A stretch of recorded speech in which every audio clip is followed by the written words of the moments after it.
Good evening, ladies and gentlemen, and welcome to the Board of Selectmen's meeting for Tuesday, January 21st, 2014. Thank you for weathering this lovely weather and coming in here. Please rise for the Pledge of Allegiance. I pledge allegiance to the flag of the United States of America and to the republic for which it stands, one nation, under God, indivisible, with liberty and justice for all. Thank you. Hey, want to keep it down over there? In accordance with Mass General laws, I have to announce that this meeting is being recorded by East Long Meadow Cable Access and also by the Selectmen's office. And I have to ask if anyone else in the building is recording it. And seeing none, we can proceed. Our first appointment tonight, if you will, is Dr. Michael Lemansky. If you would like to come forward. How are you, sir? Good. Good to see you. How you doing? Sir, nice to see you. Nice to see you again. There you go. You have helped out with the town in regard to many of our, well, you're our medical director for, what was it, 10 years? For over 10 years. So, and you recently decided to pursue other options. So we are here tonight to thank you, obviously, for the over 10 years that you've served the town, and you did a great job for us. We appreciate it tremendously, and if the clerk could, I don't think I'll have you read that. We have a citation for you. Town of East Long Meadow, Massachusetts, Office of the Selectmen. We, the East Long Meadow Board of Selectmen, offer our sincere appreciation to Michael J. Lemansky, MD, for over 10 years of service as the medical director for the ELFD and the ELPD AED programs.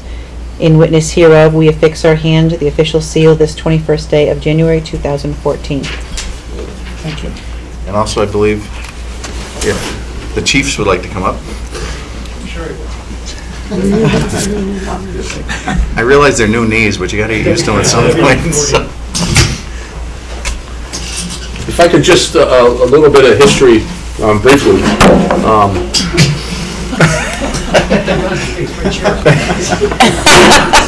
you going to sit? Speaking with Dr. Lemansky actually a couple weeks ago, I had never realized that when the program began, when Chief Wallace was the initial the driving force to get the AEDs into the fire apparatus, and which later, at the same time, went over to the police department through, back then, Chief Erickson. But anyways, Dr. Lemansky was a huge help. Helped Bob, make sure we did the right thing, make sure we followed the right procedures. And when we changed medical directors recently with Dr. Lemansky's recommendation, we walked in to Dr. John Santoro, who was a very high energy guy, but was extremely pleased on how our program is set up through Dr. Lemansky. So we've been doing everything right. We're continuing to do everything right. The police department's pretty much ditto, and I believe the senior center's on board with us. And I also think now the high school is on board. The school department's on board with Dr. Santoro. So great. It's a great life-saving tool that the town appreciates. The fire department appreciates us having it. And same thing with the police department. I'm sure they're glad they have it. From the fire department and the police department, it's an appreciation award presented to you for over 10 years of service as medical director for the East Long Meadow Fire Department and the EL Police Department AED program. Thank you. Thank you. Thank you very much. Congratulations. Thank you. Thank you for your hard For work. all your hard work. There's that in case. Oh, Nick has the Thanks, Andrew. camera. I Nick's knew it. got the official camera. How about over here?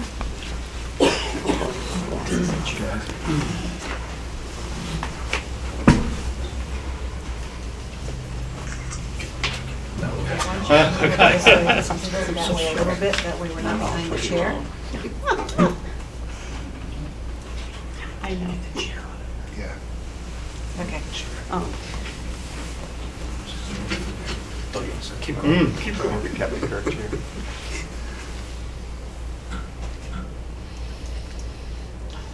Okay, Nick. Okay. Time. If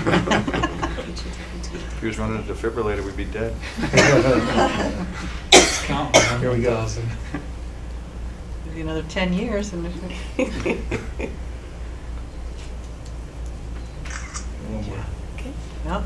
You want who's here? Thank you.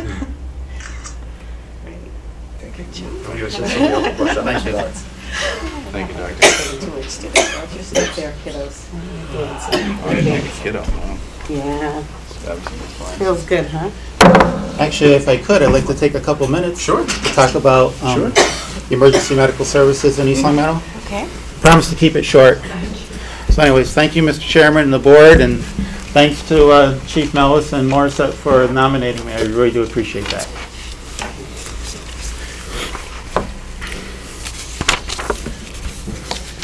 Brought a handout.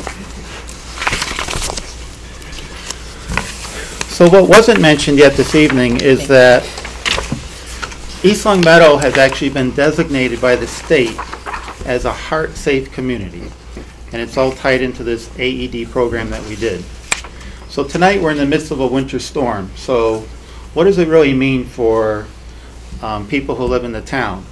So if someone's involved in an accident tonight, or if they're having a heart attack or a stroke, what our program, what we've done in the town, what it means is that the police officer who responds not only knows CPR, but they have an AED and they know how to use it. If the firefighter responds, not only CPR, but they have AEDs also. In fact, most of the public buildings in town, this town hall, all of the public schools, the senior center, they all have AEDs. I think part of the credit goes to this board also, though, because you were able to negotiate and secure a paramedic level of response for the town.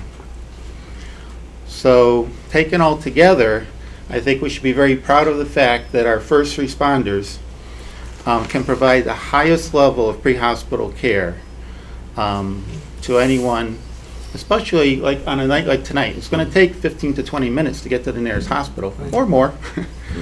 And so early CPR, early defibrillation, and advanced life support is what this AED program was all about, and why East Long Meadow is designated as a heart-safe community. So I just wanted to say thank you for the recognition. It's really been my pleasure to serve the town, and I would encourage anyone watching at home to consider volunteering their time to whatever committee or activity interests them too. So thank you. Thank you very much. Thank you very much. Thank you.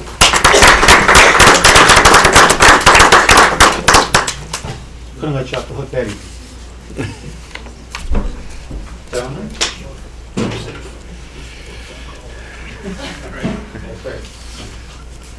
All right, our next appointment is actually our fire chief, Paul Morissette. How are you, sir? How's that four-wheel drive work? Looks pretty good. Want the Crown Vic back? Yeah, no. No, I'm good. Okay, we've got a few items tonight. Yep. The first one is the best, in my opinion, The best. and I'll let you explain.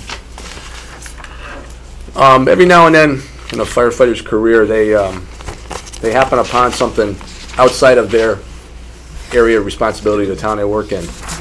In August 3rd actually, firefighter Craig Ottison was driving in Enfield on in the afternoon. He came upon a serious car accident down by the prisons on his way back into town. Involved in the car accident was a minivan with a young family, a mother and three children in the car. First responders, the fire department from Connecticut wasn't there yet. The police department wasn't there yet. There was a few correction officers on scene. It was right near the prison. They heard it. They went out. Craig did exactly what he was trained to do. He realized that they were in danger. He could smell the gas. He could see the gasoline on the ground. He I don't want to use the word sprung into action, but he sprung into action with the assistance of one of the other corrections officers. The two of them were able to, get the three children out of the car. One of them was young, still in a car seat, without any extra danger to the individual, to the child. They basically unstrapped the car seat, got the child out of the car, over to safety, and then they went over and assisted with the other two children. 45 minutes later, after the fire department arrived, it took them approximately 45 minutes to get the mother out of their car. She was entrapped pretty good. From what we understand, everybody's doing well. It was a recovery, but they're all doing well from the accident. But as a fire chief, to know that our guys are trained to the level and not afraid to do their job makes me pretty proud. To have guys like that on our fire department and able to use their training when they need it. So Great. You should be proud. Yep. Great. And from what I understand, Craig was also presented with the Enfield Police Department Medal for Distinguished Service. Exactly. This is great. A couple weeks ago, yeah. Craig, can you come up here? Sure.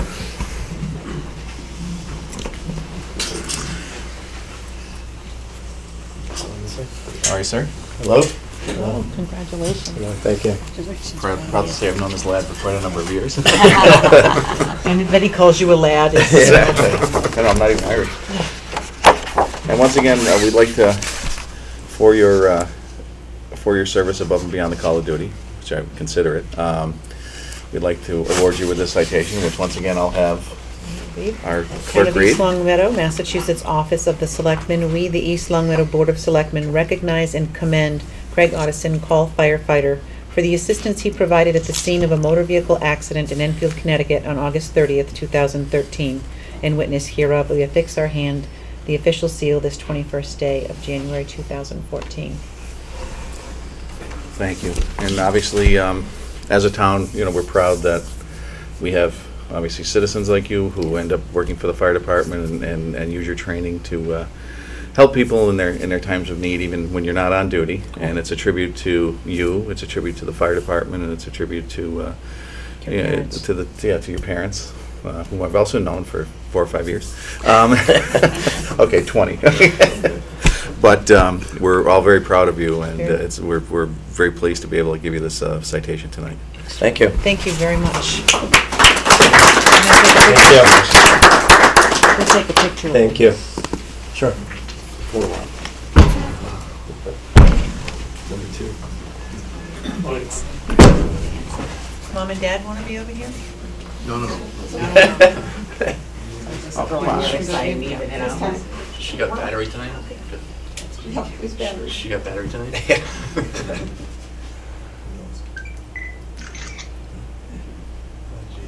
I feel guilty and embarrassed today.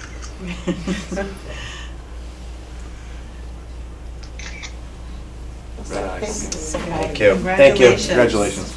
Okay, now you gotta go to drill. Now I gotta go to drill. Wow. Oops. No nights out. Congratulations, Mom and Dad. You know. Doing some sort of The I nut did, yeah. doesn't fall far from the tree. They That's have what a I'm line told. dance, I think, for it. All right.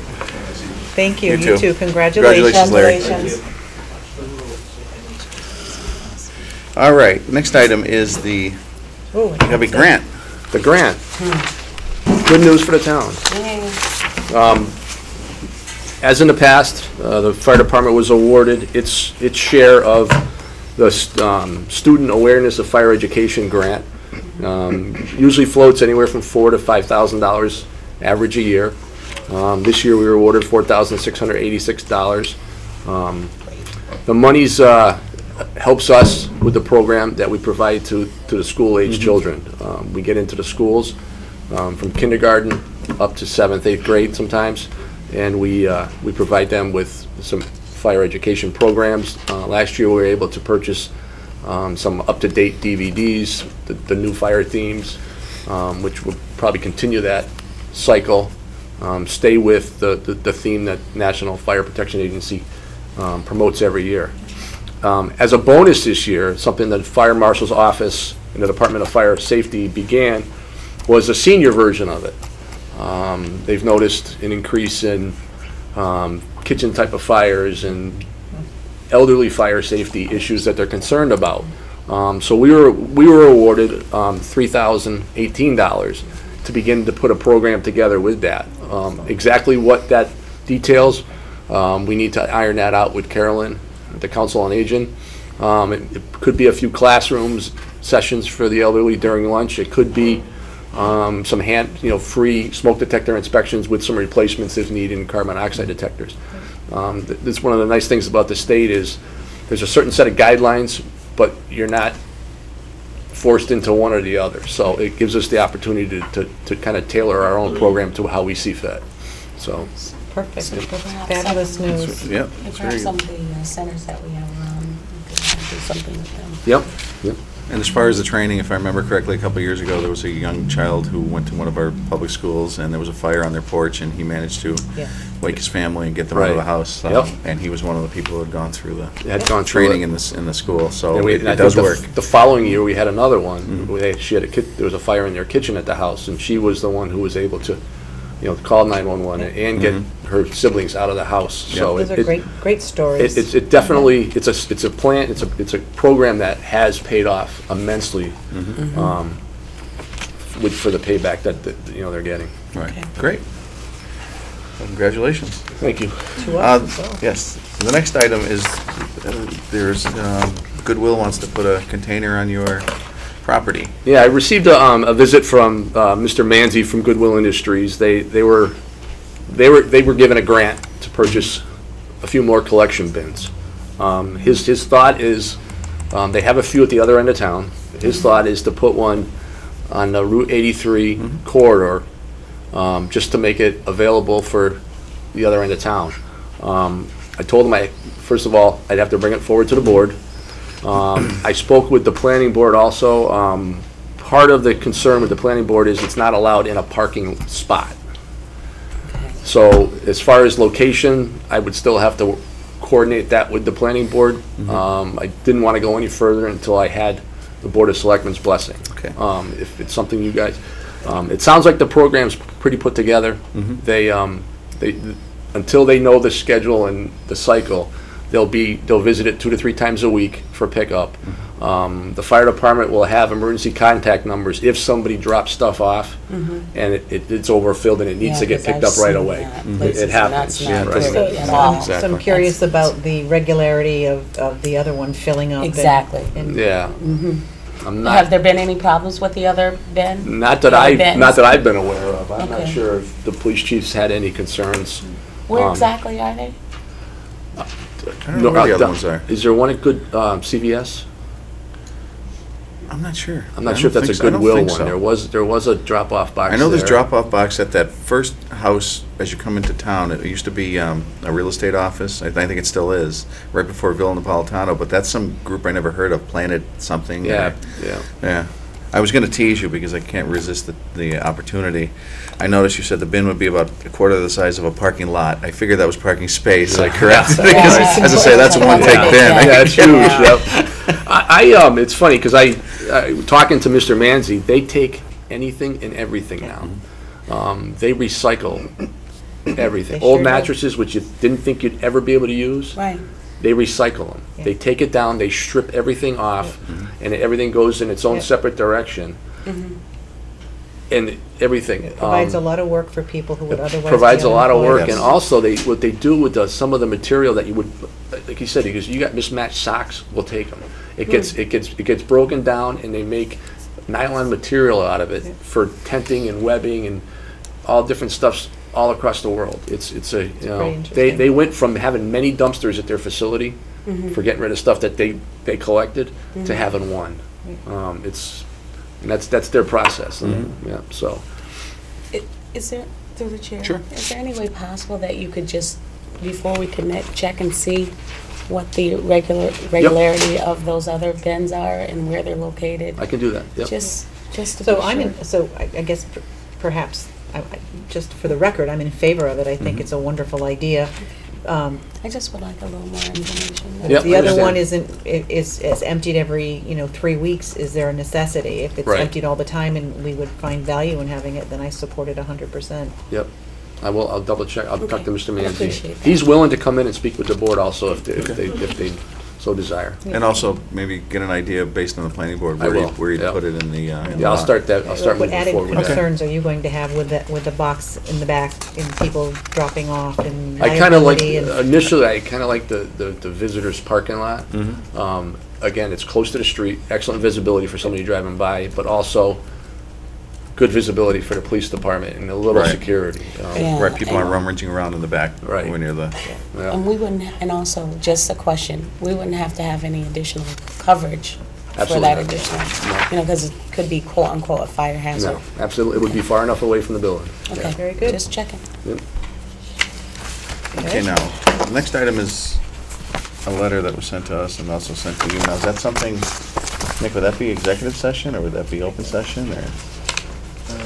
It's my understanding that that would be an executive session discussion. All right, so we can put that off to executive. And the next item, if we can get, I'll give him 10 minutes to get going. Sorry. Tough crowd, huh? Well, you're not getting any sympathy here tonight. It's just not fair. He's just waiting for Dr. Winterhoff, and then there. And you've, both the chiefs are here to discuss the regional dispatch, which we went and saw a few Oh, yeah. weeks ago. Made that great trip. Yeah, it was. All right, so how would you like to, Well, I believe Paul had forwarded to Nick the letter. The step we're at now is that they're looking for a letter of attestation, meaning that to continue to go forward, that there's a commitment from the board to at least look into the possibility, feasibility of doing this. They're not doing a feasibility study because we're beyond that stage. We've been involved in 2 previous ones, City of Springfield and the town of Amherst. yeah. So we kind of got that down pat as far as what we're trying to do with it. So the next process, according to the 911 Commission, would be this letter of attestation from the elected boards and the communities to continue to look at this and go forward. There's no commitment at this Right. point of any money or anything else. It's, This is so we can apply for the grant. That's, Yeah, it just says participate as a partner. right, right. It's not a commitment to. There's no commitment, and the grant, I mean, the woman from 911 suggested we apply for 3 types of consultants. One would be to determine the staffing needed for all the communities involved, the technology required to connect current and possibly even upgrade some of each community's communications, and the last one would be the cost. Take all of those factors and put some costs together for everybody. So that there's companies out there, there's consultants out there that do the whole process, but there's also consultants that specialize in each one. Subcontractors, so to Right. speak. So, and there's a fee involved for that. So the best way to do it is to get the grant, and for us to continue on in the process, this is the letter that Okay. gets submitted with the grant. and there's an April 1st deadline. Deadline that on the needs to grant, be right. submitted to the state, to Right. the 911 Commission. Okay, so in order for us to proceed, obviously, we'd have to just give permission to proceed, which is basically what this does, say we're interested in proceeding Right. without any strings attached. Right. As a partner. One, we will have the opportunity, once we actually get actual numbers, to say yay or nay. Absolutely. Correct? And the other one is, if we do say yay, we can never come out right of it, right? You Did I can hear come that out of it- correctly? Yes, you can come out of it, but you have to find another rec, Partner. regional dispatch to join. Okay, and so we can't go back to what we have now with regards to just having the staff that's performing that. Right. Okay, So if we decide, we better be darn sure. Yeah. that's the one, Deb. Excuse me, Selectman Bronski. So this requires a motion, I assume. I'd like to make a motion to allow a member of the board to sign the attestation letter to allow us to proceed with the research and getting a grant in regard to the regional dispatch. So moved. Is there a second? Second. Any discussion? Hearing none, all in favor? Aye. Very good. Beautiful. Thank you, sir. If you don't mind. Not at all. I'm trying to decide if we need, do you think we need town council involved in that? Because I you think it's said, always wise to have Yeah. a look at it. because you said he's not going to be here till like 7:10, right? Okay. So if you don't mind hanging. No, Okay. not a problem. There's a Starbucks right across the parking lot. All right.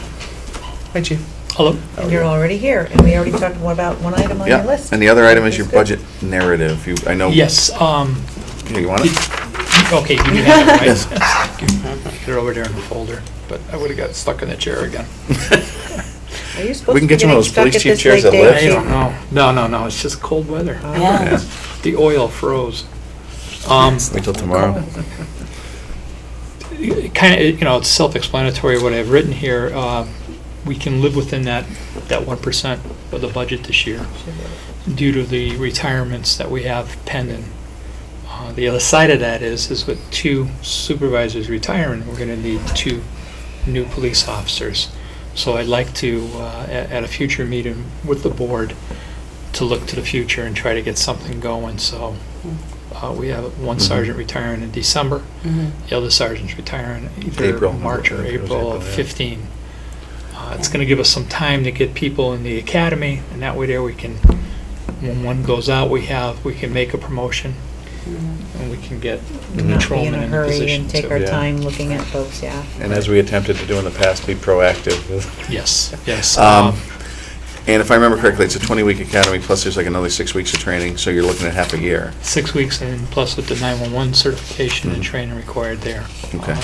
So we'd be looking at, if we're going to get the candidates before the first retiree in December, then we'd be looking at probably May or June at the latest, to get, depending on when the academy start. Right, and historically, this last academy they had at STCC, the Western Mass Academy, they're talking maybe an August date.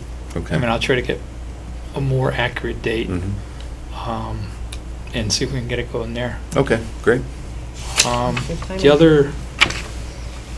The other one is the continual crossing guards. We added that position at Maple Shade and Mhm. Porter, and with the build-out of the sidewalks, which are great, except when people don't shovel them, but it's also encouraging the kids to be walking more, but they're crossing some streets where we've never had crossing guards before. So now we have to come up with the funding, which is not there in my budget. Uh-huh. And some of the parents are going to be concerned because there are some busy streets, sections of Parker Street that they may be crossing over, Right. that they've never crossed before. So just to let the board know, and appropriations as well, that these could be ticket items down the road. Mhm. Good So point. have we put out an application? Well, right now, we have one reserve. We filled that one. A person swapped from Elm Street for that Maple Shade one. Okay, And we have one reserve crossing guard. It's not, okay, a so we big paying hired a new job. person, and the new person went to Maple Shade and Elm, and then the other one went to, the new person replaced the one on Elm, a section of Elm. Gotcha, And that okay. person went up to Maple Shade and Porter. Okay, So. I mean, it's a good problem in that we Yeah. have more sidewalks. Oh, definitely, Um, definitely.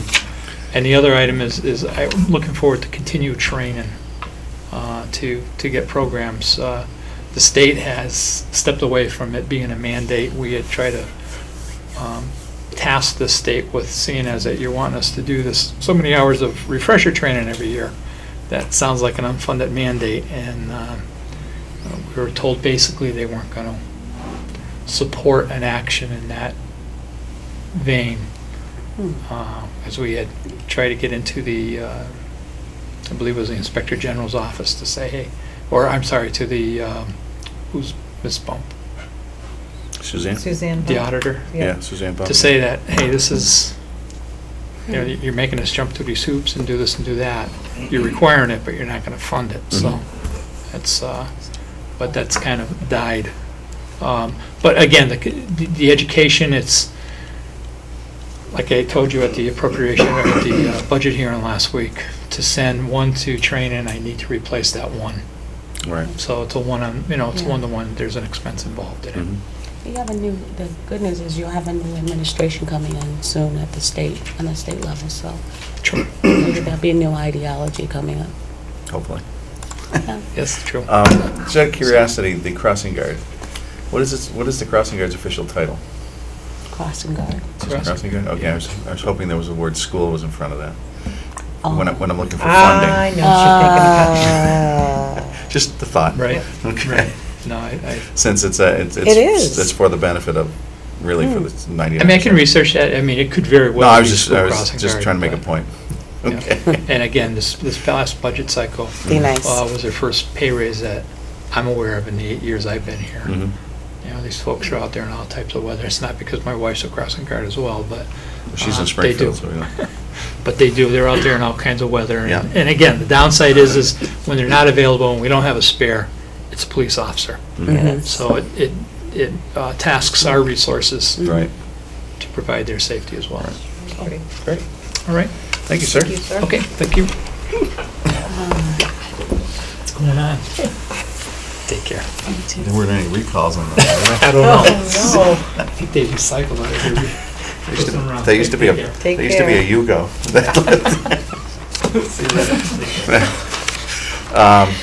Oh, Paul. All right.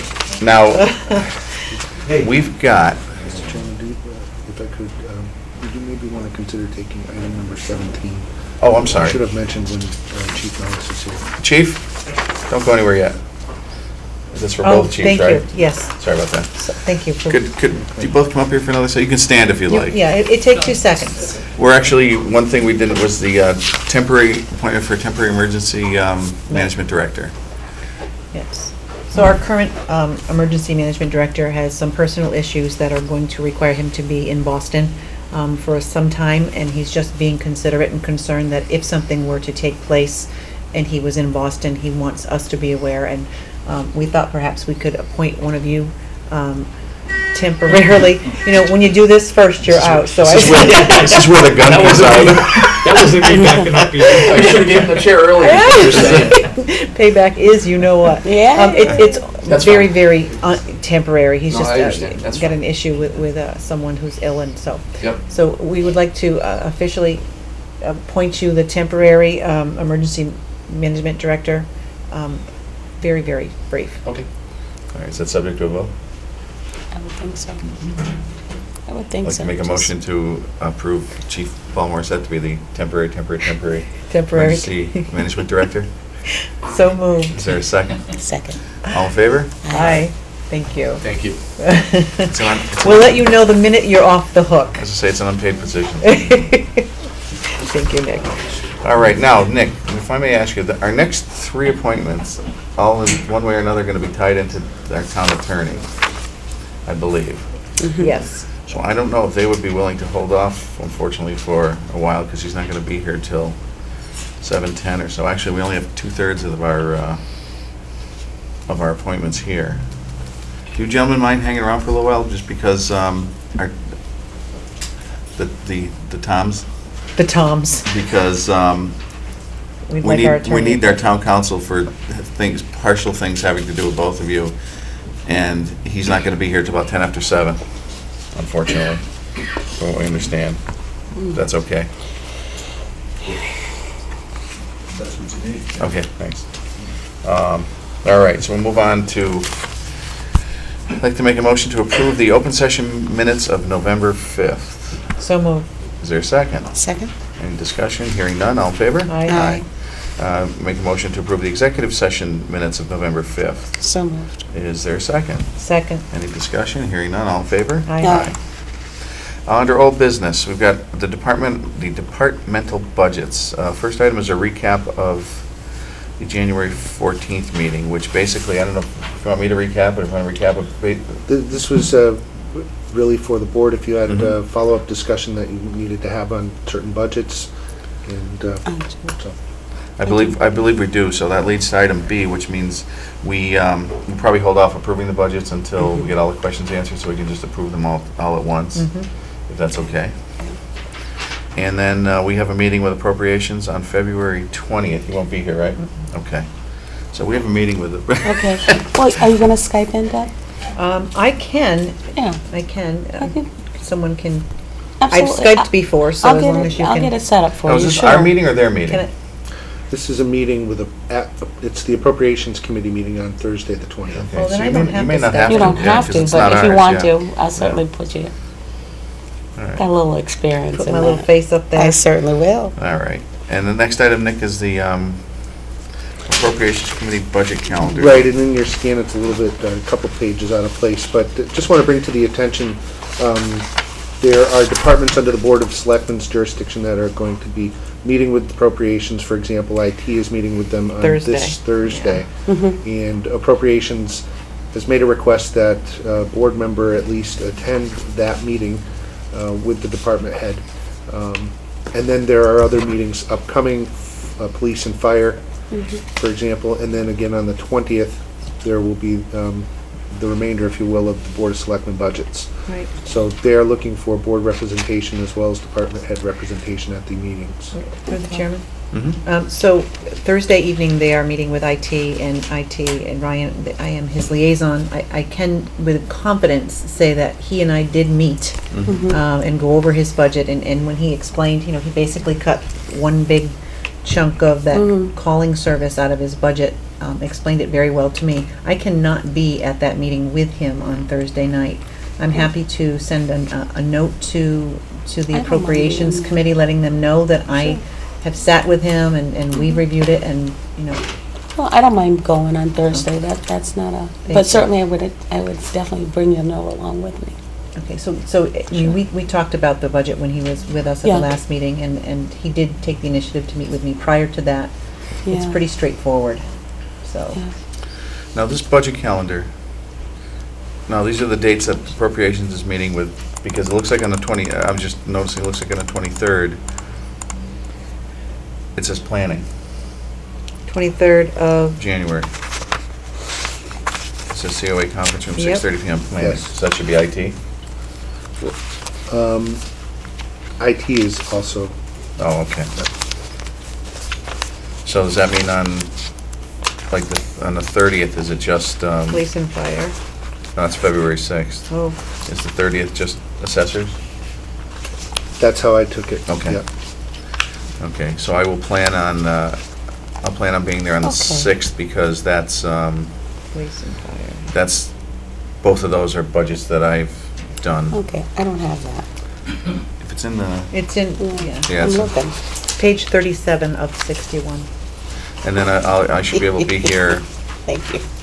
let's see, we'll have, any questions we have answered long before the 20th, but I will be, I'll make it on the 20th. And then that appears To be it. to be it. Okay. Very good. Mr. Chairman, if I could then, for the Board of Selectmen, and going back to the idea of taking votes on the budgets, how do you want to proceed with that? Do you use this as a topic going forward to continue to bring it forward? Do you expect to take a vote on a couple of budgets at a time, or will you try to do them all? I'm trying to get a handle on how I should be presenting the information to the board. Okay, in a perfect world, I think, in my opinion, I'd rather do all of them all at once, so Yep. get any questions answered that we can with the, we all want maybe one or two that we actually have questions on, and then just vote on all of them at the same time. I think it was only one that we Yeah, had I think questions so. on. About 3 or 4. Okay. All right. Okay. So next item is the board's meeting schedule going forward. And I know we have an issue in February.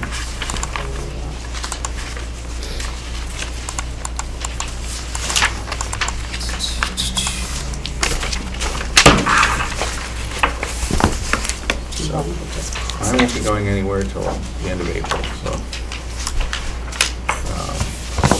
So anyone else who has, So February 18th, and you're going to be gone for 2 weeks, right? So we can't move it back to the 11th, and we, so I will be here for the 4th, mm-hmm. and available again. About the 25th. I thought we said the 25th. Yeah. I believe we did say that. Okay. So let Because me I just- have that on this on the Okay. paper, yeah. All righty. Are there any others in this, in the next Um, few months? March 3rd, the March 4th meeting, Mhm. moving it to the 3rd or the 11th. Okay, can't do it the 11th because it's election day, And? All right, let me just, so we're moving, because we don't have board meetings on election day Okay. as a rule. Okay, It's just, the rule. yeah. It just is, Mhm. okay. The 3rd is Monday, that's fine with me. I can't do the 3rd, I apologize for Okay. that. Is that the only day that week you can't do it? Yes. Can you do the 5th? I leave. Oh, okay, and how long are you going to be gone for? For a week and a half. Okay.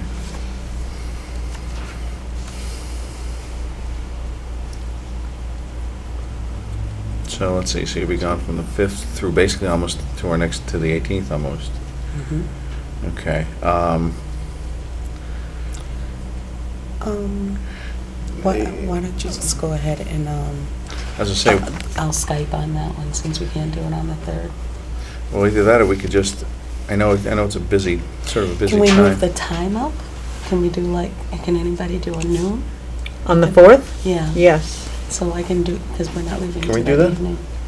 Yeah, we can change the We can move the time. meeting up. Yeah, okay. Change the meetings. Why don't we do that? So noon? March Sure. 4th? Yeah. Yeah, we'll do it at noon. Okay. Well, we Any, have- any others? In the near, I'm not gonna worry about anything past like May or April, May, so. Great. So, Mr. Chairman, Yes. the 18th is now moved, February 18th is now moved to February 25th, Yes, and then the March 4th meeting will be held at noon. yes. Yes. All right. And then the following one would be the 18th at the regular time. Correct. Correct. Yes, life is so good, isn't it? All right. Okay. And the next item on our, is the performance evaluation form, which was tweaked by our IT director. Yes, I just want to say, Brian called and he said, this is a great form, Selectman Bronski, but can I make it look more professional? Oh, And he okay. sure did. All right. I did double, triple check it. Everything is exactly as we had approved. He made it very professional. Okay. And was very happy for him to make the offer, so, Absolutely. thank It you, was nice of Ryan. him to Great. do. Yes. And now the second item is in regard to a schedule? Is that the schedule of getting them back, or is that? Right, so the question for the board is, how do you want to proceed? Now, I'm assuming that, as in the past, I'll send out to the department heads what it is the board wants to do, the instructions about filling them out, returning them, deadlines, what the plan might be for a meeting, Yep. and so forth. So I don't know that you'll have everything, but do you have any ideas how you want to, do you have a deadline that you want to discuss? Well, we gave them all out at the budget With the hearings, budget right? hearings, So yep. they've had them for a week? Yep. So I'm just thinking out loud here. Is it possible that we plan to come to some of our meetings a little early and ask for, being that we plan on coming here on these Tuesdays anyway, come an hour early and do a few folks in advance of our selectmen meetings? And just schedule them, 3 at a time, maybe 40, 60, or at least 2. Tell me this, would the evaluations be done under executive? What's the thing, because Session. if we all meet, it's a meeting, so. Correct. And also, if we're gonna be discussing their performance. Right. Unless we all choose our department heads that are working for us and each review our own. Okay. You mean the people that we're liaisons Yes, for? that's the That word. sounds like a plan. Okay. Okay.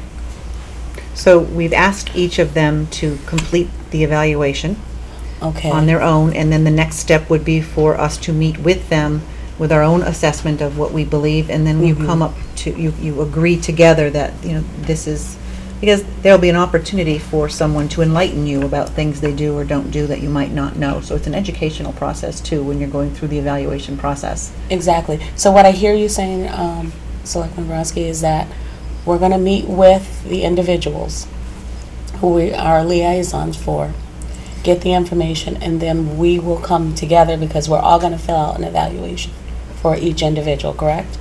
And then we would have a conversation in executive session. I'm hearing Selectman Federici say that I would do those who I'm a liaison for, you would do yours, and then I would present to you the results to that, but that, yeah. Not Okay. all of us will do an evaluation on every single person, is what I'm hearing. I would like to see us do an evaluation, all of us, on every single person, And Okay. then, because our experiences could be different.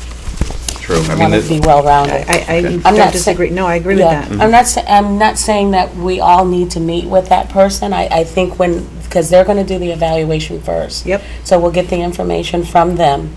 And then when we meet, probably in executive session, because it is discussing someone's Yep, performance.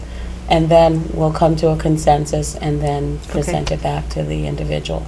okay. So for planning purposes, let's all get with our departments that we work with as liaisons, get their results back, and then we can plan these in executive session going forward. okay. Okay, so the board's going to receive the self-evaluations from the department heads before the board does their own evaluations of the department Right. heads. Yes. Okay. So as far as the deadline for that, I thought we had said a week, when we originally gave them out. We had said a They've- week. they've, I'm sorry, no. They weren't formally sent out now because of the pending change. Ah, So Okay. if we get them back for, a week prior to our next meeting, that gives us a week to go through them and that's just then a week meet. from today. Right. Okay. okay. So, Depending on when they go out. Have they? Well, they can go out electronically now, Yes. right? Right. correct. So, So if we have them a week in advance mhm. to look over and mull over, then when we meet next as a board in executive session, we can then discuss them. Exactly. All Okay. right. Lake is grand. Okay. Very good. How's that feel, Tim? All right, so next item is our final report on the shared HR study, which, if I remember correctly, Nick, instead of giving us guidance as to sharing an HR person, they actually suggested that We pay for this. Ludlow uses our Really? our person in charge of, what's her title? Benefits administration. I'm sorry, benefits administrator, yeah, which wasn't what we had intended.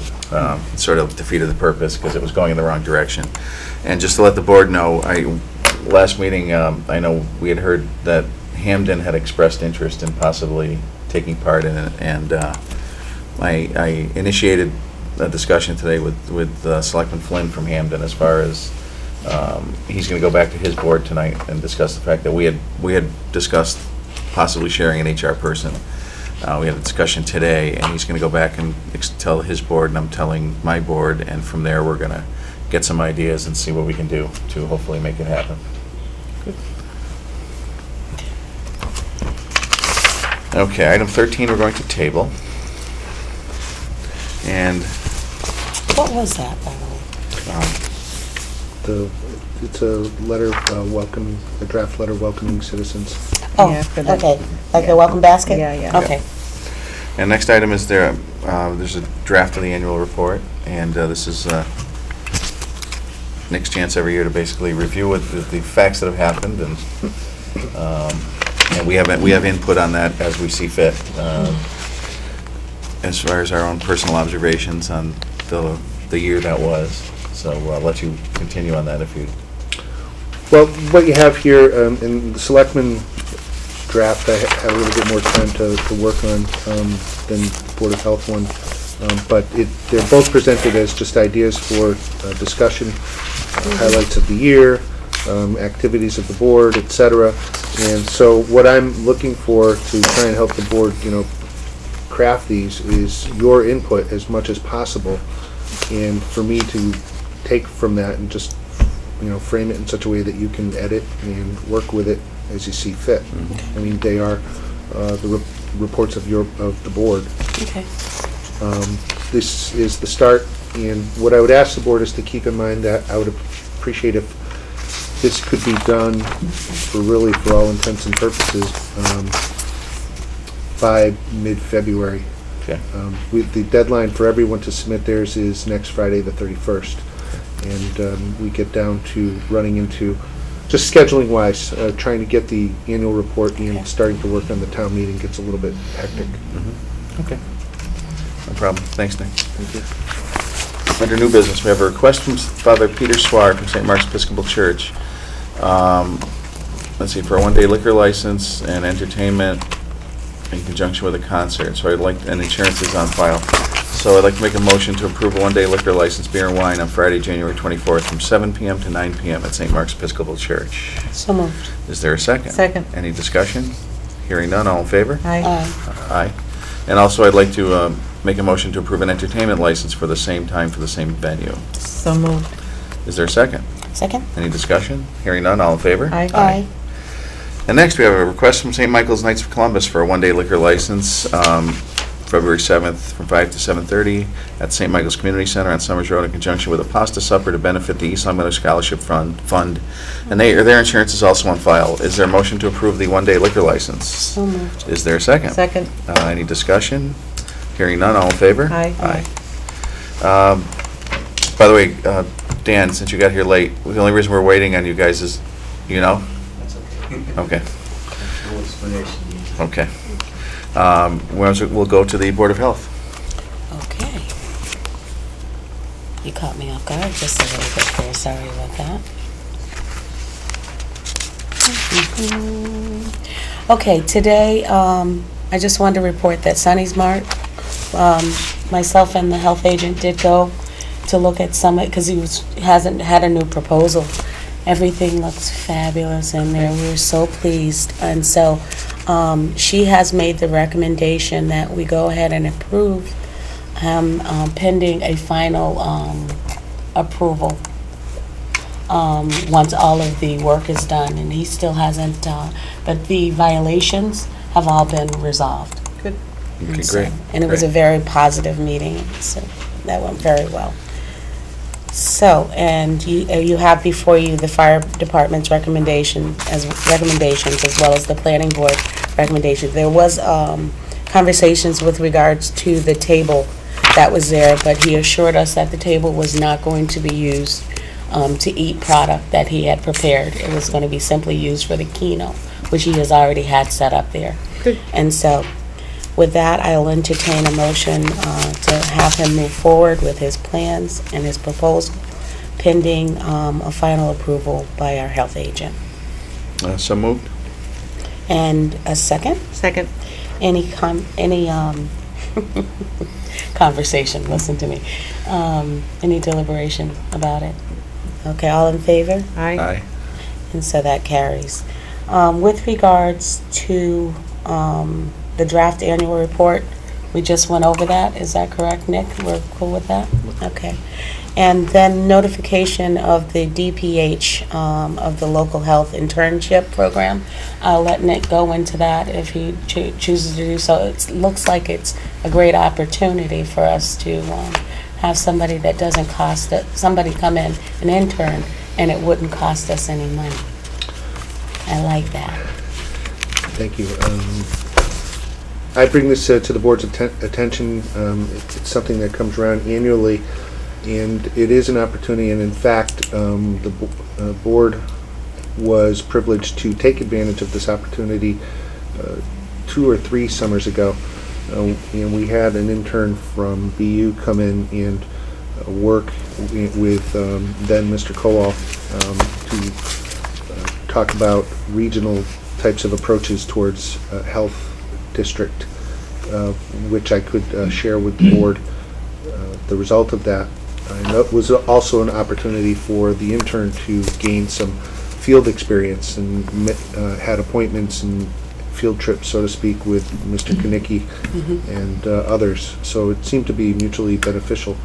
I wonder whether or not we currently would be in a position to host an intern. And I don't want to say the word, I'll use the word properly, but what I mean by that really is to have enough time dedicated to oversee the work and to really know what the work that needs to be overseen.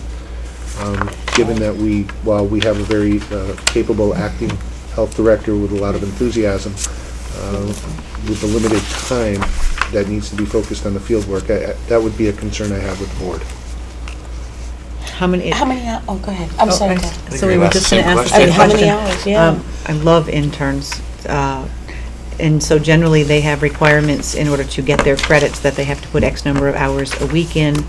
And so if those hours can be scheduled along and managed, certainly it's something that we should absolutely take advantage of if at all possible. And I understand and respect your concerns, but generally speaking, you can plan their time week by week. If they have to do 12 hours a week, we can talk today about what next week looks like. And I think that our current health inspector is pretty on the ball. Yeah. And certainly, so I would encourage that with the understanding that there would need to be proper supervision. Well, one other piece through the chair, Deb, if I can piggyback on that. We do have the Maven reporting, and now that it's extending a little bit, perhaps someone could meet those requirements. I don't know. It's just a thought.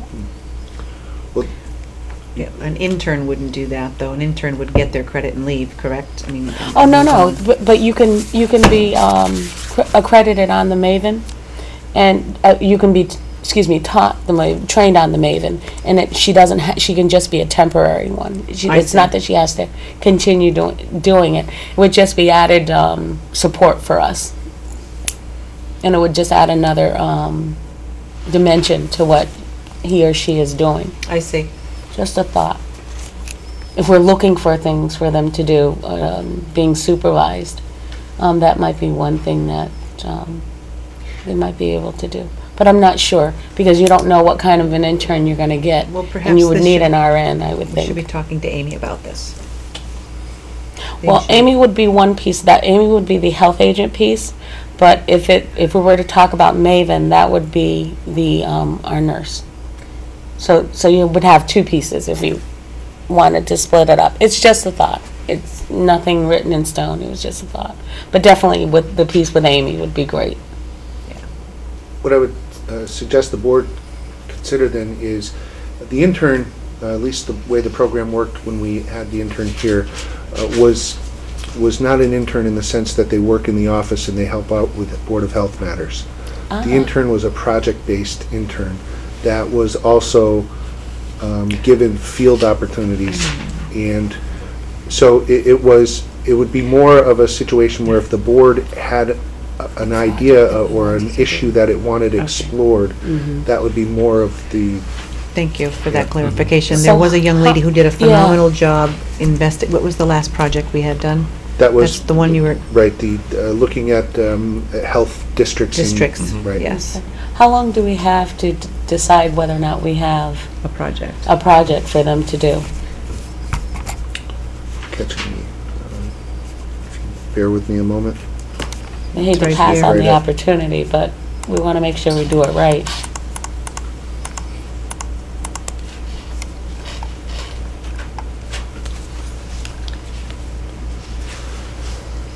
Well, there's a questionnaire that would need to be filled out and sent in by the 31st. Of January. Of January. So Okay. there are projects here that are given as examples. Helping with food safety and permitting, Well, a that's component Amy. on emergency preparedness, and so on. So it could be different components, and the way I remember that they're selected is they have candidates there for the interns, and they sort of try and do a match as to what they're doing with their work. And they would begin in May, so we would have time to put a project together. Okay. All right. Good news. Thank We'll you, try to Nick. figure out something. Thank you. Okay, thanks. Thank you, Nick. Now that the last item here? The last item has to do with possibly having, do you remember Mary Flayville? She was a candidate who interviewed very well at the last round that we did for nurses. And I was thinking perhaps it would be a good idea to have her Maven trained. And it doesn't cost us anything to get her Maven trained. I just have a feeling that we may need her someday.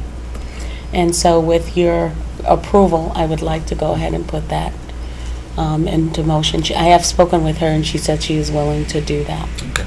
Okay? Does that take a vote, Nick? That would be up to the board. So I'll entertain a motion to go ahead and start the process of getting Mary Flayhaven Maven certified. So moved. And a second? Second? Any discussion? All in favor? Aye. Aye. Okay, so that carries. So I'll notify her and try to get that taken care of, and we'll move very quickly with regards to that. Okay. One quick thing is the restaurant Towels? towels. We did do an inspection today, and they did pass. Okay, great. Okay? Very good. Under correspondence, we have, I know this has come as a shock to most residents, but we have a letter from a resident regarding the potholes on Elm Street.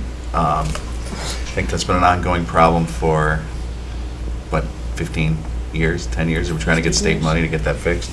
But in any event, there was a resident who expressed their concern about the condition of the street. And we had one other correspondence. It was actually a letter to the reminder from Carl Olin appealing 4th of July parade volunteers, and we've discussed this before. It's an important topic. This year, the parade's covered. After this year, it's up in the air.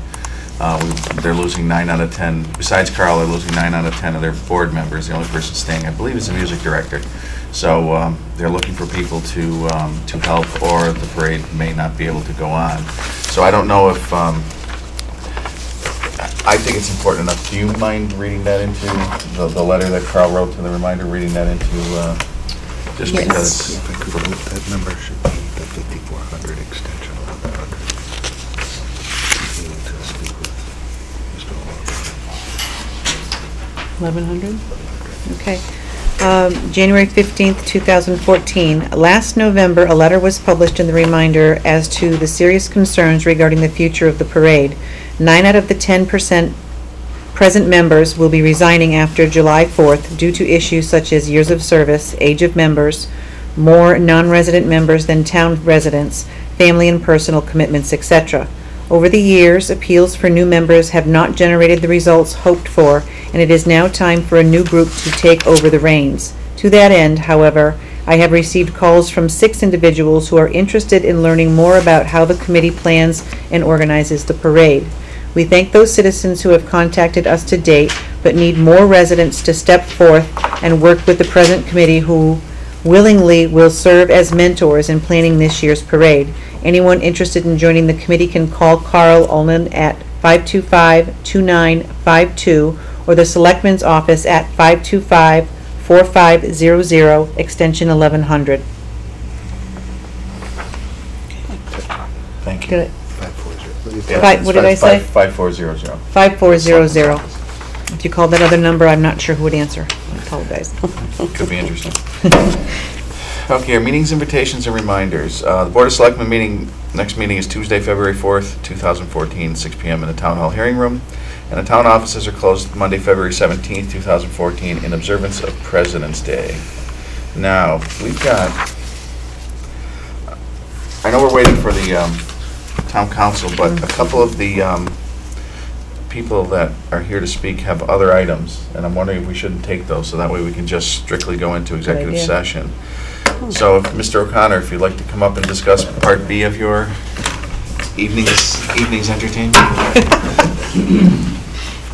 How are you? Hello, sir.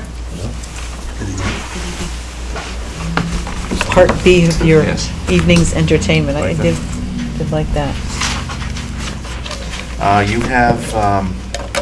You're here to discuss items, or your budget, actually, basically, I guess. So I know we met, we realized what the challenges were in this year with our 1% increase. And I know, I mean, I don't want to steal your thunder, but I know you obviously are looking for some things which in my opinion, you've earned. I know I spoke to Tom Florence today, and he was telling me that the collections for, was this strictly licenses, or is this everything related? He had said $31,000. Yeah, the new numbers came out. Right. And the numbers have increased by almost 200% since I took the job 2.5 years ago. Yeah, yeah, and the reason for that, he said, was your diligence in getting dogs licensed. If we could license people, we'd balance the budget with no problem. But anyways, Well, actually, I think there's pretty close to a lot more animals than there are people. that's now, true. so. That's true. But getting dogs that hadn't been licensed, and he said now we're getting to, because you've been here for in excess of a year. The renewals are coming in too. The people who you sort of found in the first year are actually voluntarily coming in and renewing from there. Right. So that's a good thing, and obviously the challenge, and feel free to jump in because you're the one here talking about your budget and I'm blabbing. But obviously the challenge is those figures translating to trying to get more money into the budget for the animal control use. And as we discussed, that's we're sort of hamstrung right now, but with any luck, if money comes free, we can readdress the situation, because I know when we discussed the budgets, one thing I loved, and I don't want to inflate Nick's head, but one thing I loved about the way the budgets were presented is he presented the budget the way it in a perfect world would be, Mhm. and then the minuses and the way we had to have it for the 1%. So we know the challenges and what we're looking for. So it's just a matter of hopefully finding funding at some point in the not too distant future. So feel free to elaborate. And Nick and I did have a discussion on the budget, and he asked for my input into it, and Nick presented it at the budget meeting as the department head. And I mean, I understand what the restraints are this year Right. in regards to the 1% that are given. But on the other hand, I also want to make sure that the board's aware of the challenges that have taken place over the last few years with the position. And some of the work that, we've done to bring in additional revenue, to increase public safety and our safety within the job, thanks to your help recently with some of the budget monies that were released in the fall special town meeting. So that was great. But with that said, if I can go back to tell an old story.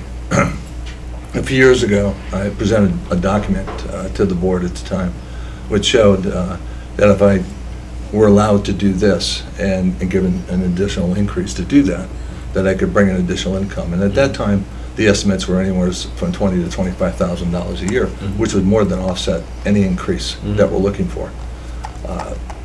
There was some skepticism in the room, and they said, well, go ahead and do it and show us.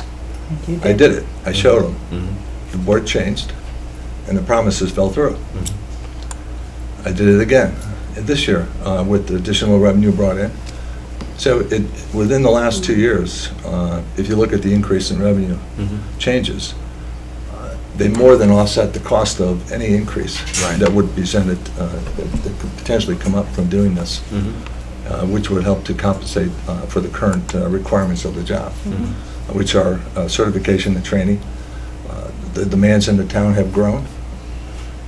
I think I just finished the town report, the annual report, which I'll be sending to Nick soon.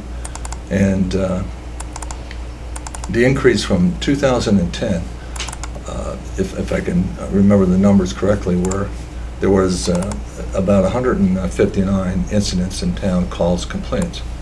This past year we had 343. The dog park and so many other things. There's a lot of other challenges. We have the bike trail, we have the bark park, we have an additional increase in people coming into the town to enjoy the parks and the things that we have that bring the folks in. And a lot more people spend time outdoors. And with that comes the challenges of the animals that bring with them. We also have had new laws take effect. Last year some new laws took effect, which have added to some of the challenges of the job. And the number of people in town that have taken on farm animals has increased, and those kind of challenges are going to continue until the town takes a position on whether or not we're a farming community or we're a not farming community. Right. And with that, there's some ideas from different factions in town as to what the town should be doing. Yeah. But in the meantime, I'm caught in limbo between both worlds. Right. And the challenges are there. Right. And you're also caught in the limbo of, we know what you've done with the increases. It's trying to explain to the other powers that be, because you just look at the budget, you don't realize, I mean, you have to express the fact that, yes, the budget's limited in these regards, but the income's gone from A to B, or in your case, A to C, and, there should be some allowance for that, but that's our job, and that hopefully will, between us and the governor, we'll be able to do something. Well, that would be my hope. And I just wanted to make sure the board knows that. Right. So like everyone else, you had your minimum budget that everyone was asked to create, and then you have your wishful budget. And I think that in all cases, when we've met with our department heads, our goal is to fulfill the wishful side of things. So you know that this is what you need to do and this is what you have to do. I just want to say that I think you're doing a fabulous job. And really, if every department could generate revenue and make money while doing the work, we would be in a much different position. So I appreciate the hard work and effort you put forward. Thank you. And support you. And that's my hope, just to inform the board and let them know. And I don't know, I know I was invited to attend the budget meeting, but you were so efficient. You were so efficient. You finished. It wasn't us. By the time I got there, it was over. It was all the. Everyone did department heads who exactly. The budgets were efficient It because was, yeah. we had no outward problems, everybody came in. And Nick did Nobody a came in fine with a job on your 5% behalf. budget, and yes. Yeah, so it ended so quickly, and they had an opportunity to speak with It's you. nothing personal. No, I understood that. But the other thing that I wanted to let the board know is that I completed the salary study of Hampden County. And East Long Meadow is the lowest paying ACO and animal inspector in towns of comparable size. And by far, and I mean by far, we're $10,000 to $11,000 lower than any other town. So that's little stipend increase that we spoke about would bring us up to a minimum level, not up to the middle, not up to the top tier, Right. but in the bottom tier, but at least it's Respectable. yeah, at least it's up where it should be. Yeah. Okay. Yeah, I think we all understand that. It's just a matter of getting it done. Okay. So, Thank Great. you for your time.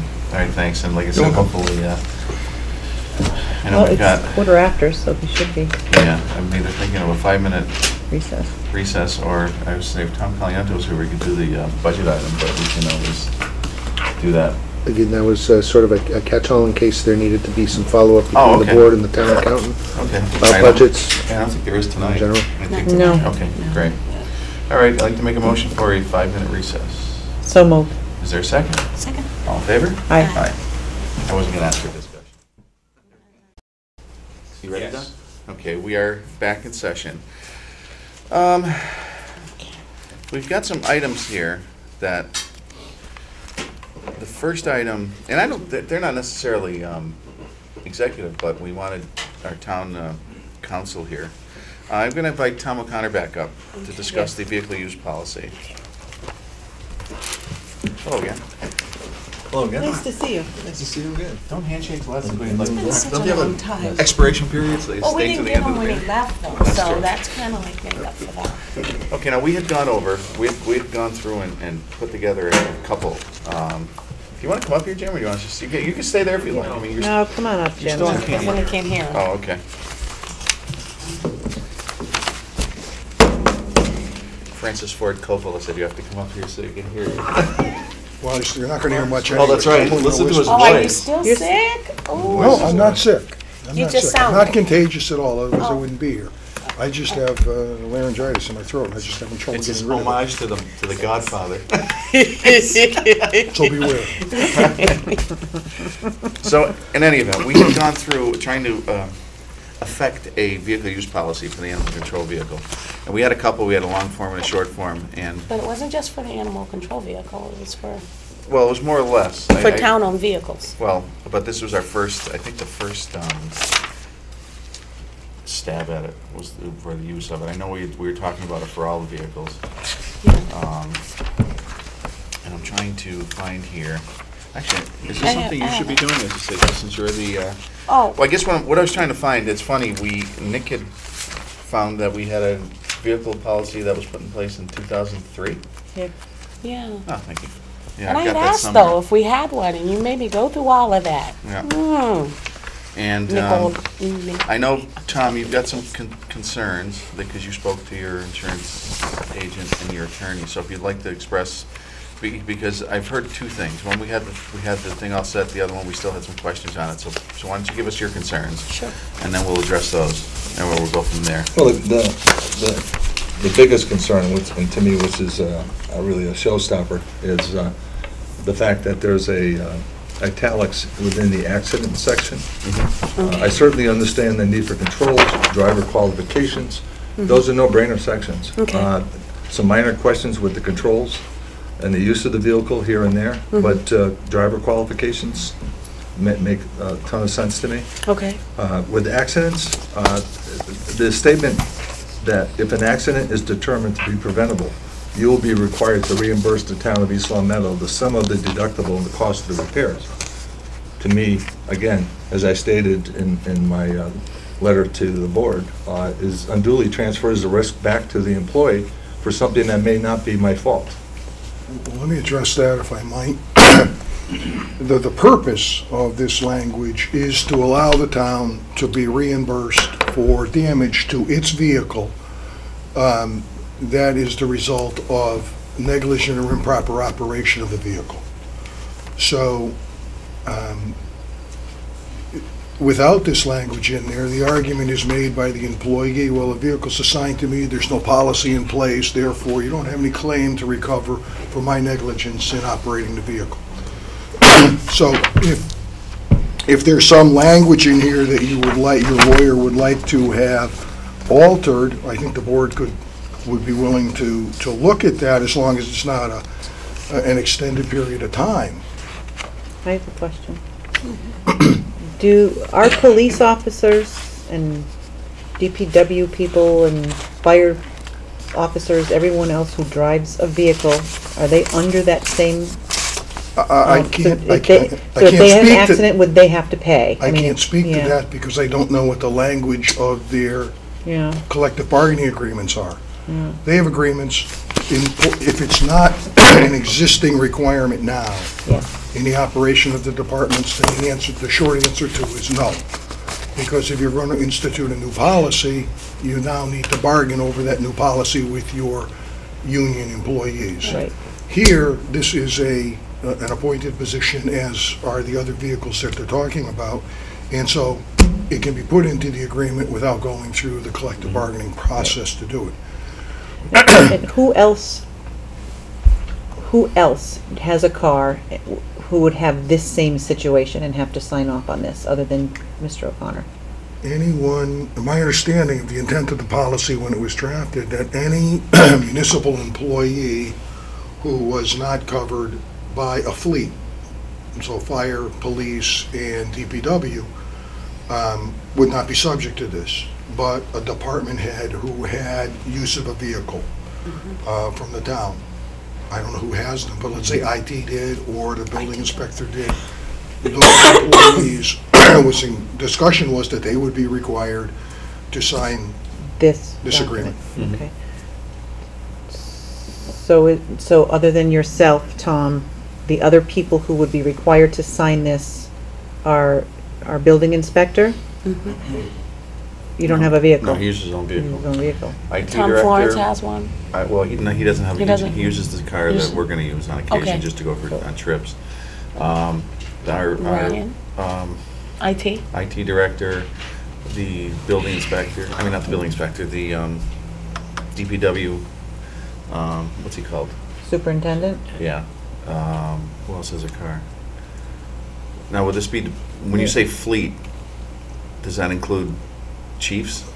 No, Since you're not union employees? It includes people who are covered by the collective bargaining agreement. Okay, so that would mean like the police chief, the fire chief. I Who don't else has a think, car? I think that's it. I think there's Mr. about Chairman, 7 just cars. If I can make a comment or two Mhm. with respect to the issue of who the policy would cover. Currently, when you talk about the police, fire, and I believe to a lesser DPW. extent IT, they have provisions within their individual contracts that discuss vehicle use. Okay.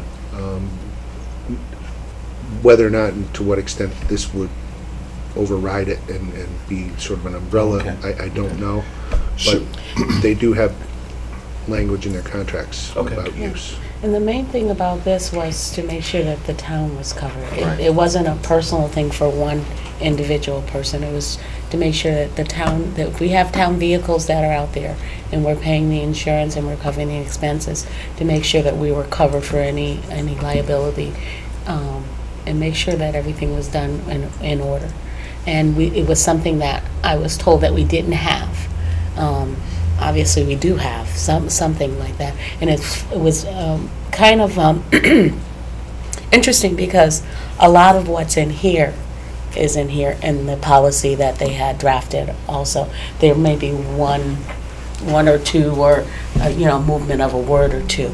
But I certainly, wish we had known a little earlier about your concerns, because certainly we want to hear them, and then we can move forward, because we want you to be covered the same way we want to be covered. You brought up some very good points when I met with you when I first took office about why you should have a vehicle. And so when that came up, I was looking for the policy with regards to having a vehicle, and I found out, I was told that it wasn't there, and so that's how this came forward. So it wasn't just for you. You just happened to be the first situation that came where we would apply it to. So.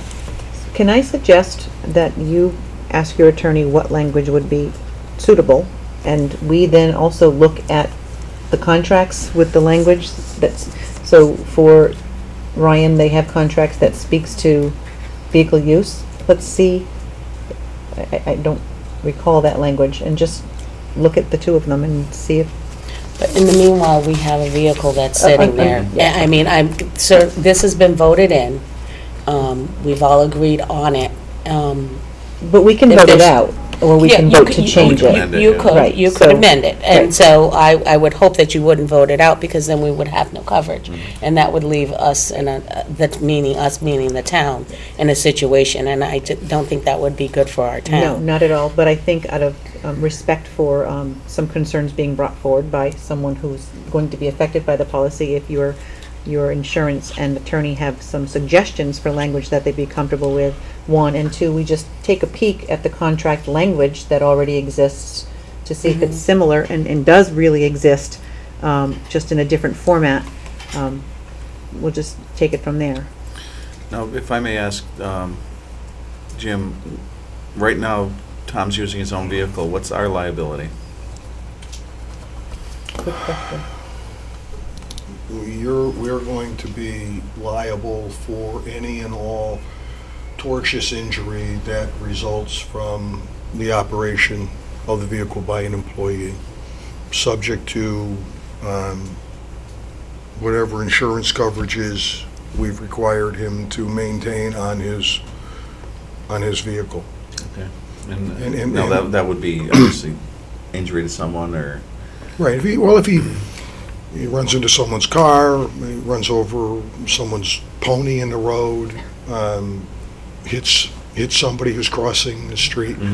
But under statute, all employees of a municipality are immune from individual suits for negligent damages that are caused by them in the performance of their duties.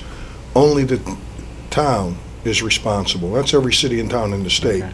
So the individual employee has no liability in excess of the statutory limit for recovery against the municipality. okay, so that, correct me if I'm wrong, so that means that whether he's driving his vehicle or our vehicle, we're responsible?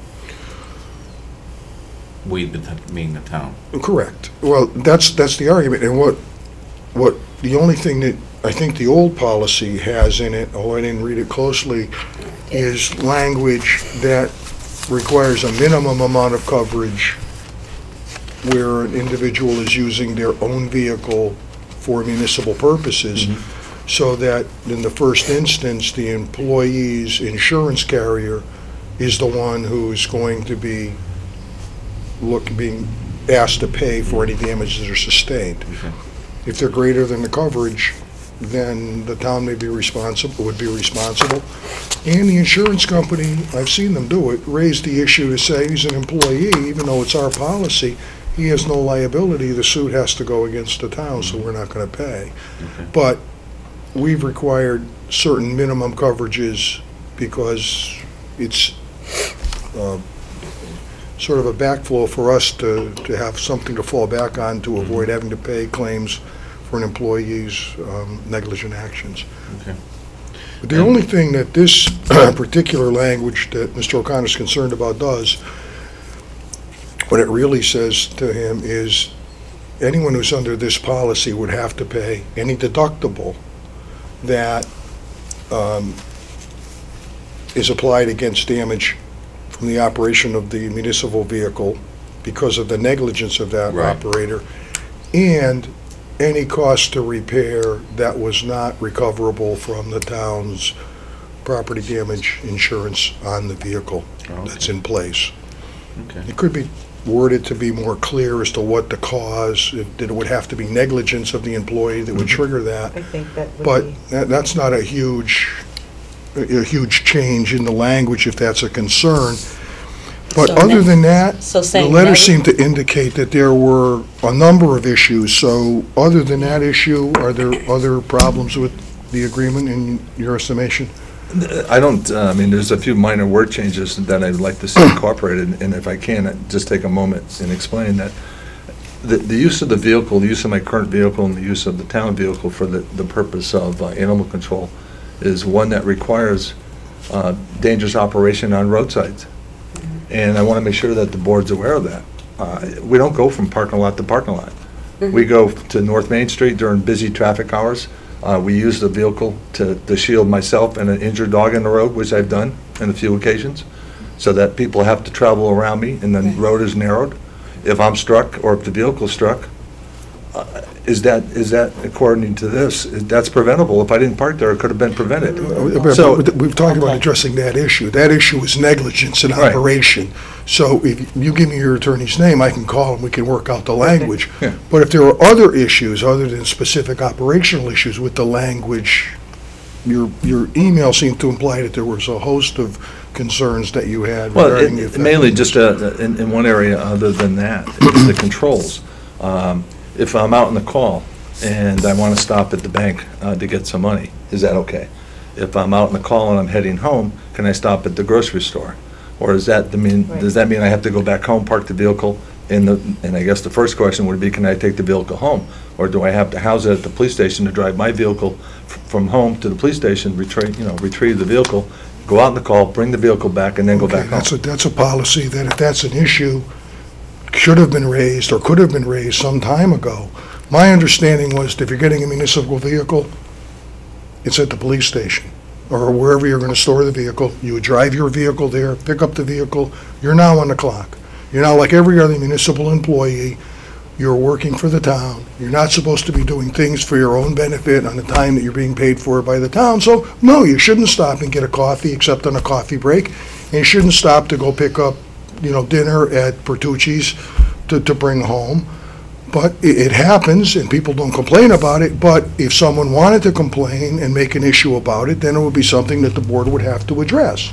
So that's the way every employee, whether they operate a vehicle or not, is subject to that situation. And, I mean, you can say, you drive by and you see a DPW worker going in to pick up his mail, or a police officer stopping to pick up a shirt, okay. I mean, it happens.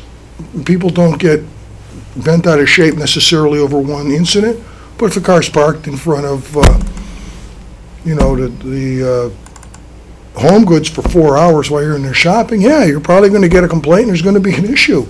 So, I mean, it's I would agree common with that. sense more Yeah. than anything else. Well, And that's if you what have I'm a trying to get at. question, the issue is, get the issue back to the administrator so that he can get those questions to the board if they think that they're valid. I think you're correct. I mean, I received this policy 2 weeks ago. Well, my understanding We is do. that, my understanding was that you had seen the policy and received a copy of it about 2 months ago. That's incorrect. Okay. Well, the information I have is that it was given to you. incorrect. Okay. so I think you've been heard, and you can have a chat with his attorney and, clear up the Sure. language about liability. And we've cleared up that, like any other employee, the car would be stored here. You would go get the car, do your job, and bring it back. And if I see you getting a coffee at Dunkin' Donuts, I'll buy it for you. Yeah. Tom, I- who's your lawyer? I'll give you a name off camera. I understand that. Yeah. And just to let you know, it was a vague email, so I don't know what the circumstance was, but I did get an email from a taxpayer last week asking about the town vehicle use policy, because they saw someone using a town vehicle, and there was a woman in the car, and they looked like they were doing something that was non-town related. So there are people, obviously, and rightly so, because it's their money that's being used. Yeah. So there are people out there, that are keeping an eye on it. And I know when you talk about going, especially in a car that says animal control on the side, Yeah. you talk about going to the big Y. I know long ago, there was a fire chief who got an earful who stopped at the Big Y in his chief's car and Really? got lit into by a taxpayer. So, and it wasn't Paul. So He doesn't shop. That's right. So, anyways, that's that's another concern in that regard. But I think the idea that if we can work this out, and the idea that Jim was saying about it's basically. It's like you're a police officer. You don't bring the cruiser home. You go pick it up, and then you go. And then when you're done, you go home in your vehicle. So that would solve a lot of, not a lot, but a few of the Good issues. questions, So absolutely. yeah. Good. All right. So that'll be good if you can get that Tom. ironed out. I'm sorry that you just received that 2 weeks ago. I'll make I statements. I was under the impression that you had received it almost 2 months ago when we first had voted it in. So please accept my apology on that. Yeah, the board did present it to me at a meeting back in late summer, and showed it to me in a meeting like this, and they took it back, and that's the last time I saw it. Yeah, that was before we. That was the Finalized draft. it, That was right. the draft, and that's Yeah. what we voted And at that on. time, I did have concerns, but there was nothing to raise concerns over because I hadn't seen the whole policy. Well, I think progress. So, yeah, There's Yeah. progress. absolutely, Yeah. progress. Yeah. Do you Okay. feel that we've made progress in this meeting? I think we've made progress. Good. I just, I'm concerned over one thing, and that is, again, the vehicle, my current vehicle, and when you get called out, you don't know where you're going to go in town. Right. So for me to extend an emergency call, to have to go to the police station, pick up a vehicle, warm it up, and then drive it to a call that could have been a half a mile from my house, is going to increase the response time, which is not going to be good. It's not going to be good for the police officers that I assist. It's not going to be good for the residents that are waiting for me to show up. It's not going to be good for the animals that are injured. I just want to say that. So what is it you say to the board, that if you're given a vehicle by the town, that you want to be able to drive the vehicle to and from your home to perform animal control services? You're Be able saying to that's a respond. response issue? Yeah, it's a response issue. The police station's across the town from where I live, so I'm going to have to travel to town to get the vehicle and drive back. The calls come in all over town. Okay. It's not like I'm responding to something that can wait. It's no different than any other kind of response, and some of these calls are critical. I mean, at least in the sense that it means the life or death of an animal. 10 minutes could be a save, and 10 minutes could be an animal dying. No, you're on call pretty much when Melissa's not on call. Is I'm that on right? call 24 hours a day, 5 days a week. So I respond from my house, whether it's at noontime, 7 in the morning, 7 at night, or midnight, or 4 in the morning. Okay, so when are you actually on your actual hours? Those are my hours. Okay, so when does Melissa take over? She takes over on Saturday afternoons through Monday afternoon. Okay. There might be give some thought to that too. Something, yeah. Is there any way we can get around this? Well, I mean, the issue is, I guess unless there's a bylaw, which I'm not aware of, that prohibits vehicles being taken home. I mean, you could, in the policy, allow the animal control officer to take the vehicle home while he's on that 24-hour call. And then from the Thursday to Monday, or whatever the time is that he's off, then it would be stored at the police station, where I assume... Or is Melissa on call the same as you from Saturday afternoon to Monday afternoon, Yes. 24 hours? Yeah. So she She could would take take it. over the Yeah. control of that Yeah. vehicle and take care of it. Yeah. I mean, that's possible to put into the policy, Okay. or to agree that that's how the procedure's going to be done, but that's a decision the board has to consider. Yeah. I think it's worth a discussion. Yeah. Well, I at think you some make a point. very good point, Yeah, so. true. But the other piece of it is you're not going to be driving around 24 hours, but I do see what you're saying, the response time. There is a real possibility that response time could be expanded, and I hear you on that. But I think we can figure out something. I don't know what it is right at this very moment, but I think we can figure Yeah. out Yeah. something. Thank you. You're welcome. Okay. Thanks. Just write down your attorney's name. Or have him call me, either one of them. Yeah. Do you have a card? Sorry. Oh, Tom, Oh, fine. we all stood up to shake your hand. That's all right, he's busy. All right. Off and running. Next is our building inspector, who's been patiently waiting since Yes. Carter administration. How are you, sir? Good, I got a son out plowing, so. Oh, there. okay. And 2 grandchildren over. Yeah, what's it Oh, doing? so you're taking your time here. Oh, you don't mind waiting then? How old are the grandchildren? Those 2 are 10 Oh, okay. and 8. Okay. All right. I think you're part of all of these, so. Yeah, Just- get at least it's just in comfortable. a listen. Now, we're here regarding, what is it, you want the complaint protocol? I know you've been dealing with this, I don't know if you want to. Sure. So, we've been getting, a lot of written complaints and attendance here at the meetings, and, you and I have met a couple of times to talk about process and procedure, and Yep.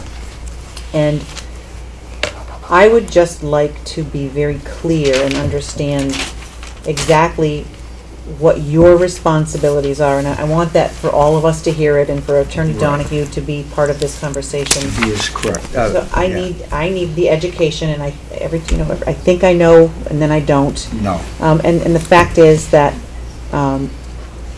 we need to bring some resolution to the situation which presents itself, where these complaints are coming in and they're not being resolved. And I need a plan of action so that it can be resolved and we can move on. So I guess I'd like a conversation about how we can put this to rest, and what needs to be done. What plan of action can we have in place? What are we required to be doing? What aren't we doing? And what can we do to make it happen? If we could. Well, to be very candid, I need a little more frame of reference. I can give you an overview. The building commissioner has 2 primary responsibilities. First is the building commissioner and his authority under the state building code, which is to inspect, issue permits, and then issue final approvals of buildings that are being constructed or other changes that are being made. And that's mandated by the state building code and the procedures that are set out there for appeals and issues if you're dissatisfied with his decision. The second area, which is almost more problematic for building commissioners in general and Mr. Hellier as well, is the responsibility for overseeing and interpreting the zoning bylaw. And zoning bylaw provisions establish the building commissioner as the enforcement officer, and as such, he is responsible for, one, when a building permit comes in under his other duties as the building commissioner, he also must review the plans and the specifications for the building location, curb cuts, amenities that are going to be put up to see that they comply with the dimensional requirements and/or use requirements of the zoning bylaw, and in some instances, regulations with respect to the location of curb cuts and driveways is adopted by the Board of Public Works. His responsibilities are to enforce the bylaw where there are violations that he observes or where there are violations that are brought to his attention by third parties. However, digressing for a second, my experience is that most building commissioners and building inspectors will, on their own, enforce violations of the zoning bylaw when they perceive them to be of significant proportion. By that I mean that they're creating either a safety problem, they're creating some type of congestion in the neighborhood, or there's some other issue that really is affecting more than just the individual homeowner. But by way of example, a building commissioner might note that someone put a fence up on the side yard of their property and it's supposed to be 3 feet off the property line, but but it's only 1.5 feet. He might determine not to go forward and order a removal order on that unless and until someone complained about the specific violation. Not out of the fact that he doesn't want to do his job, but just out of practicality sometimes. But where there's a violation of the zoning bylaw perceived to exist, the person who believes it to exist files a written request for investigation with respect to the violation. The building commissioner then has, is it 14 or 15? 15. 15 days to issue a response to that the individual. complainant. Yeah. To the complainant, which is either, I find a violation, and he sends a copy of the notice of the enforcement order that he gave to the property in violation to that person, so they know there's a violation notice, or he sends a letter saying, I reviewed the situation, I find no violation, and therefore I'm taking no action. Okay. Now, one of the situations that, in my experience, not with East Long Meadow, but with other communities, is a real problem for zoning enforcement are the situations that involve movable violations. For example, you have a provision that says you can't store a boat in your front yard. My neighbor calls up and complains, I moved the boat. The building commissioner comes over to look, there's no boat there. So his response is, I find no violation. 3 days later, the boat's back. It drives people crazy, but the building commissioner, not having observed the violation, doesn't have the ability to go forward with the various procedures. Now, those procedures include, there's a non-criminal ticketing procedure for violations that the building commissioner can issue, and every day that the property is not brought into compliance under the ticket, the penalty increases on the property until the matter is corrected. That procedure is appealable by the person receiving the ticket, and then the procedure set forth on the ticket.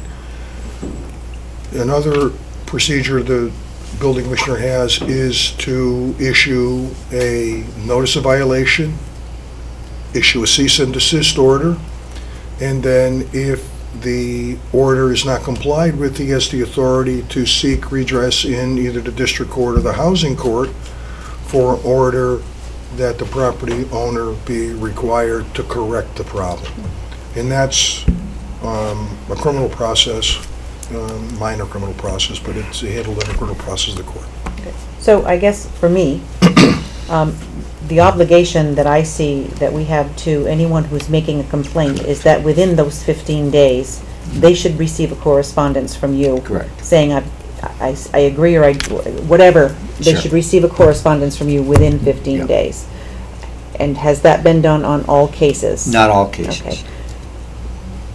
So that creates a problem because someone who's does. creating, who's submitting problems, is not getting, if we're supposed to get back to them in 15 days and we're not, then Yeah. then they have a right to complain. That's right. So I would like to ask that I would like to get a copy of your correspondence to all complaints.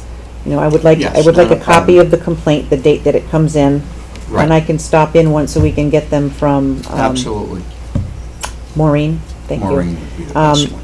And then I would like a copy of your response. And if you don't agree with the complaint, you're the boss on that one. Yeah. I just would like the response, because at that point, if I'm not mistaken, once you've responded, that's your responsibility. That's it. Whether you send a ticket or we collect it, it's relevant, but for the point of someone making a complaint, Right. our obligation to them is to send them the letter Right. saying, we've looked at it and I'm investigating it and handling it, or I don't see a complaint, and that's Right. the end of it. And just further, for the audience who may be listening and can understand what I'm saying through this laryngitis, the decision of the building commissioner no, I find no violation, is not the end of the story if they choose. If they choose, they have the right within 30 days to appeal his decision to the Zoning Board of Appeals. Fine, that's great.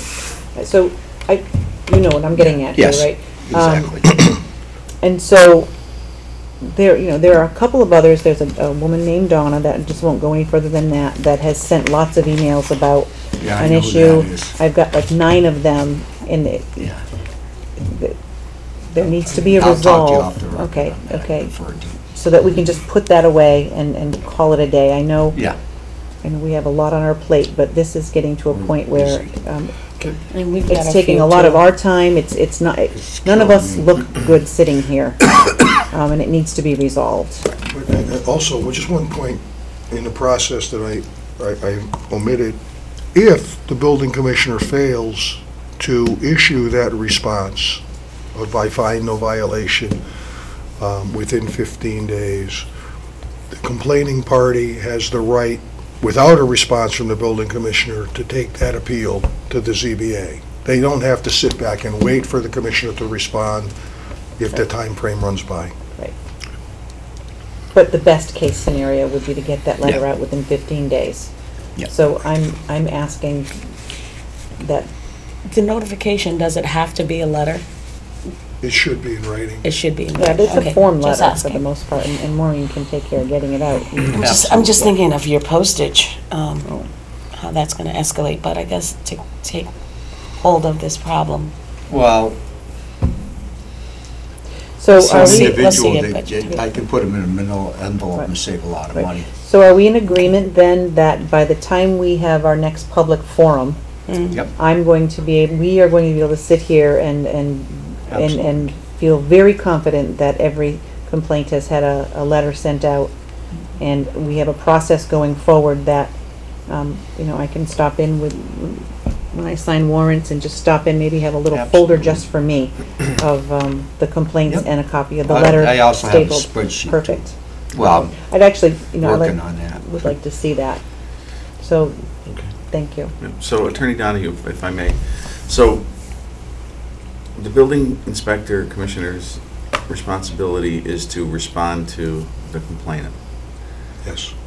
Above and beyond that, because it seems like every time the complainant, and one particular complainant comes in, nothing's being done on this. Although he doesn't know in effect, he doesn't know what's being done because he doesn't see, he doesn't see a ticketing system, or he doesn't see the Right. letters going to the owner of the property owner. What can we do, instead of having the same thing occur every month with, public forum with this person coming in and saying nothing's being done?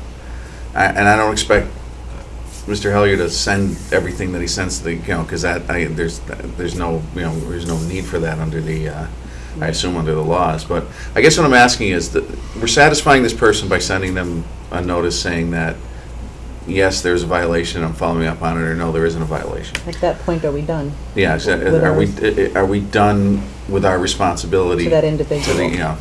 The complainant. The board is at that point, really. But Okay. I mean, the situation could be, it puts a burden on the building commissioner in his office. Right. But if there's a person who's been notified that their complaint has been found to be valid and there's enforcement action going on, now that there's a full-time staffer in the building department, if a person after 30 days or 45 days doesn't see the situation corrected, they could call and say, what's the status? And it wouldn't be unreasonable to expect the secretary to say, well, give me your address and I'll send you a copy of the material, or maybe she could check, whatever the policy is, but there's a way to do that.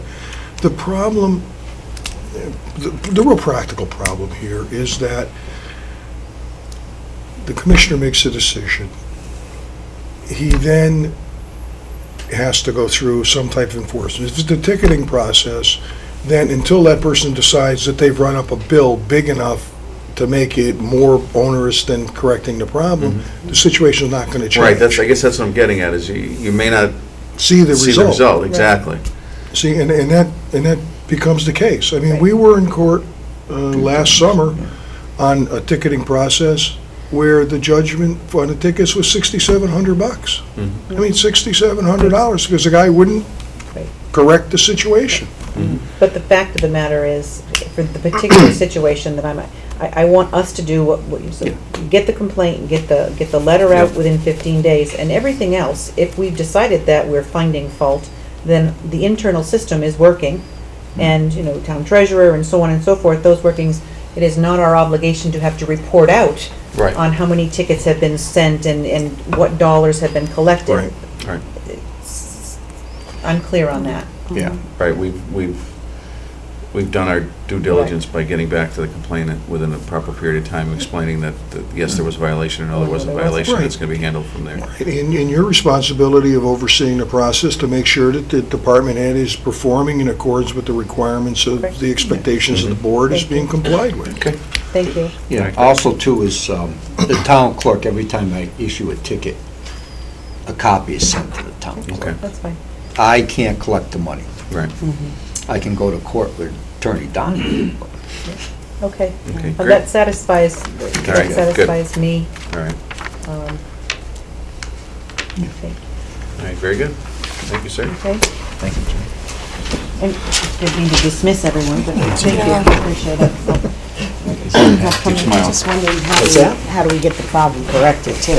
Well, that's, There lies I'm not getting That's it. I think Well, that's it'll up to correct him. No, itself it going happens, forward, At so. least, which problem are you talking about? The problem with, Well, no, I'm talking about the problem of the whatever is there. well, It that's just up has to, to that's up to become. them and him, Yeah. and them, so. Very good, thank you. All right, now, I think, well, correct me if I'm- Chief? well, I'm wondering if both of those items are executive, both of our two people that are left. That was my thought. Okay.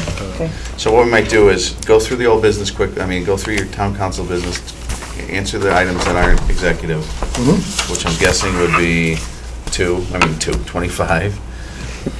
No, not really. No, it's not executive. right? Not executive. No. 24 isn't really executive. Okay. 25 is not. 26 is not. Okay. 27, I don't have anything in my packet on that. Okay, 28 is not. 29 and Is. 30 would be executive dealing with union, regrades and contract regrade, negotiations. collective bargaining, Yeah. and non-union bargaining. Okay, so let's start with the Covanta agreement. Grant agreement, the Attorney Martell and I, along with Michael Hassett, counsel for Wilbraham, have been reviewing the Covanta proposal. Our suggested changes were forwarded to Attorney Martell to incorporate into a revised agreement, which he's done. Copy of that revised agreement, I think, is in the board's possession or in the administrator's possession, and we are at this point waiting for Covanta's response to the changes that we requested. That's basically where we are. Great. The next item, we're happy to report that the municipal space RFP is ready and that's been issued. Yes. Great. Okay? And the deadline's February 18th, if I got it correct, for the February 18th. response. Good, we'll wait and see who we hear from. Casino update. Yeah, a couple of things. We received notice from the state that the grant reimbursement money has been approved and is available for use, which is good news. We also have an amendment that's been signed by Blue Tarp Redevelopment LLC, which is the MGM Holding company. or holding parent company yeah. for the project, asking for a change in the date for one of the payments to the community, to push it off until probably sometime, probably the end of May or June. When was the original date? The original date was supposed to be 30 days from the date of the signing of the so, contract. And the real issue that the developers have brought forth is just their concern about the new anti-gambling amendment statewide that's being, that the Attorney General said couldn't go on the November ballot, and now that's been appealed, and the SJC is supposed to be making a decision within that by mid-June. And so if that happens, then the MGM project may, in fact, never go forward. None of the gambling projects may ever go forward. So they're saying, we'll pay you everything that we agreed to pay you up to this date and time, but give us a break on the balance of that payment until we know for sure the project's going to go forward. But they have paid or agreed to pay all of the expenses that the town's incurred to date. And so, and I have 2 copies of the amendment, if the board would. And it's the same agreement that was discussed 3-4 weeks ago.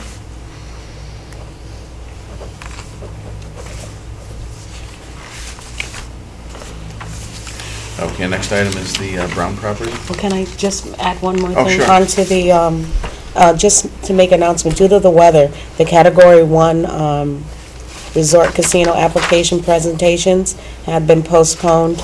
The Wednesday, the 22nd, will be at 1 o'clock, Mohegan Sun, and 3:30 will be Wynn Everett. On Thursday, January 23rd, will be MGM Springfield at 9:30 a.m. So just mark your calendars accordingly for those changes. Alrighty, the Brown property. Yes, I have nothing in my packet on the Brown. Oh, okay. Just a report to the board that I've had discussions with planning and with the rec director a little bit, and my recommendation at this point would be to invite those parties to a future Board of Selectmen meeting to discuss uses. I think that there's a hope for maybe a little bit of just interaction prior to coming up with just a list of these are the things that we would be interested in. Plus, I think there have been some timing issues with planning board meetings, and so I haven't really been able to get information to the board, and I don't think it's for a lack of trying on the other parties' parts, but I think that they really do want to have a face-to-face kind of meeting about the use for this property. Okay. So with the board's permission, I'll try and set something up at a future meeting. Okay, great. All right, I believe everything else is, nope, I'm sorry, the Arch Street, Lindendale Ave, and Gaskill Street properties. Yeah, again, this is back on the agenda. This is a request that came in from Attorney Levine on behalf of a client 3-4 months ago, saying his client was interested in purchasing the properties. He indicated the price that he had, the client was willing to pay. Don't we have to go out to an RFP? You do, but Yeah. you have to do a couple of things if you were even interested in doing it. And the first is you have to declare the property surplus. And once you declare it surplus, then you can go out to bid to get rid of it. But the one issue that I think the board was considering doing was just looking at the property, or having the various town departments look at the property to see whether it made any sense to sell this property or to keep it. Is it property that could be of some utility to the town in the future, or is it just random pieces that are sitting there that are not going to be developed? Didn't we talk about this months and months ago? Is it possible that we did. can have the history on why we originally purchased it? No, it was tax title. Next time. Right. So, Well, I have know the- we have talked the about town this months ago, and what did we decide to do months ago? Well, have the town department head, just, whoever, DPW or planning or whoever, just decide if If we these want. properties were of use to the town. So and we if not- haven't done that then? We haven't asked No. someone to do that? Well, again, here's a situation where I've had some conversations, but really haven't gotten, I haven't heard any overwhelming, yes, we need this property, or maybe could do something like that. And I'm wondering, maybe at this point, if I just give a deadline and say, Yeah, why don't you do that? this is, Yeah, because, I mean, the one thing, if you're going to declare, I mean, sometimes in the more developed sections, and I don't know these parcels at all, I don't know where they're located, but sometimes you want to keep some of those parcels, even though they're smaller in nature, because you might say, well, we might want to put in a park here, or a small play area or something for this neighborhood or something. So if you're going to make the determination that it's surplus and not necessary, and the money would be better used by the town now, you give those department heads the ability to look at the property, to give you the report to say, we don't need it. Right. So that you don't say, okay, we're gonna sell it, and then have somebody come back later I on and could've say, used that. you know, that really would Right. have been a good, Right. if you So thought the- about The it. deal is, we're gonna sell it if we have no use for it, so you've got until X date to tell us you wanna keep it for these reasons, or we're gonna go ahead and do whatever we need to do to move forward with the request, which, Or we should evaluate it too to see if we should you see know, a need to I'm do it not too. qualified to say No, yeah, whether me or neither. not, I'd you know, rather a let a parcel them- is something we need or Yeah. don't Then we need. need to check with someone then. Yeah, I don't think we should just say we're gonna sell it. right, well, that's what we were doing, we were gonna get the department heads to have a Correct. deadline to get back to us to find out if they see any use. I guess what any I'm useful saying is you purpose. just wouldn't go to a department head. I would hope that we would expand a little bit past that, but I have to put Well, I'm some thought talking- to that. Yeah, I'm talking about the departments that would, you know, and I'm not sure which ones they are, who, you know, that would know whether They have the a properties need. would be of use for the town. I think I would keep it broad. Okay, all right. It would make sense to get the assessors to put together a parcel map that shows the location of all these pieces, so you can tell, because it looks, if you look at it, it looks like they're all disjointed parcels, a couple of pieces together, but you can also read it where they could be abutting properties, and you could have a fairly good size Right. parcel that, you know, might be a substation for a police station someday, Yeah. or. Yeah, you know, Angela, you know, if we were larger, you know, there are departments in larger cities, they have economic development Yeah. departments, and, you know, I know what you're getting Yeah. at, I do. Thank you. Yeah, no, I get you. I appreciate that. Okay, with that, all right, Sorry, yes? just, there was item 6 under appointments. I don't know if you're still going to look at because No, we haven't, but that's gonna be an executive session, so we're saving, both of those things. well, the first thing we're not gonna do anything with, we don't, there are no discussions relating to the budget, so. Sorry about that. Thank you. That's okay. You're good looking out. In light of that, we have to make a motion to move to executive session to discuss matters of, we're discussing contract negotiations, Union contract negotiations and negotiations with non-union contract personnel and Other personnel matters? personnel matters, I Okay. guess. to return to open only to adjourn. So moved. Is there a second? Second? All in favor? Aye. Aye. Selectman Thorpe? Yes. Selectman Bronski? Yes. Selectman Federici, yes.